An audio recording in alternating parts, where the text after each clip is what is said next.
Phoenix. Wake up, it's time to see the love within, the heart that's free, free, free. From analysis to free-thinking action. Here, we get back to analysis and self-analysis at the time Freud named them so. What is actually important in this work is to remember each trauma that has blocked our memory and/or our speech. Behind every such trauma, there is remorse, not regret for a choice, but remorse for a silence. By putting words on these traumas, by freeing up speech or by writing, we act to free ourselves from them. Once free from past traumas, one can further wake up. Many of these traumas can be related to interpersonal relationships. Freud was right.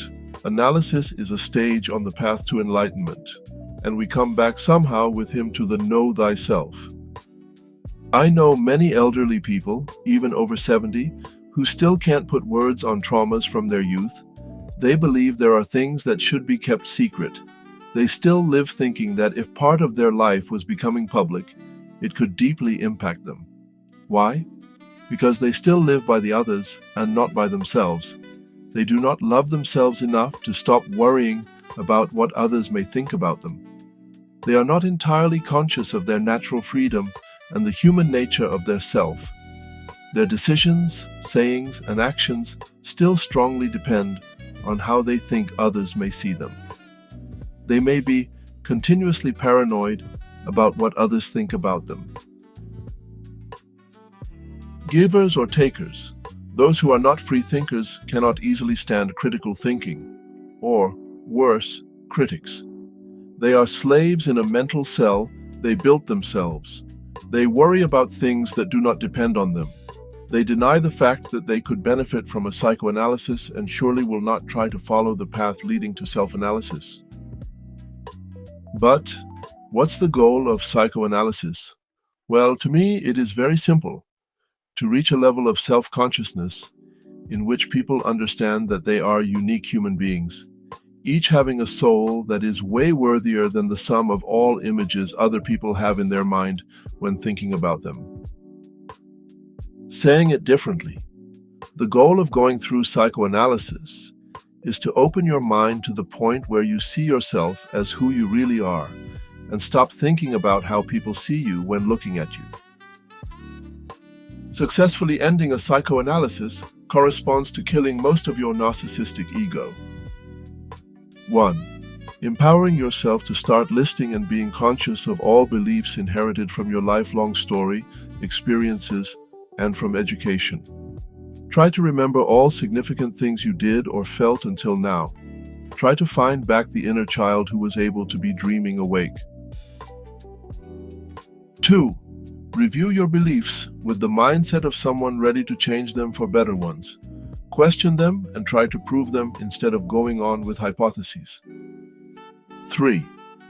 Align your thoughts and intentions with your beliefs. Start saying what you think whenever you want to and to whoever you want. 4. Stop fearing others' reactions. Try to always tell what you have done so far and what you want next, whenever you want to, and to whoever you want. Commit to work on obtaining what you want. Last but not least, start acting naturally according to your feelings, in line with how you feel you should act, and in line with how and where you see yourself in the future. To put it in a nutshell, question your beliefs. Align your thoughts. Say what you think and want. Act accordingly and fearlessly. Towards being and then becoming.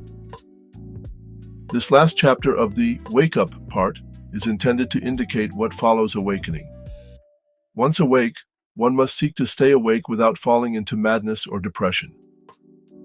Living outside the cave can sometimes seem riskier than living in this shelter. You have to choose projects to act like a free human being. And the best thing for this is to be a social subject in order to be inspired by other human achievements, in order to find one's own vocation. To be is to act and work with goals in front of you. That's the subject of the next episodes.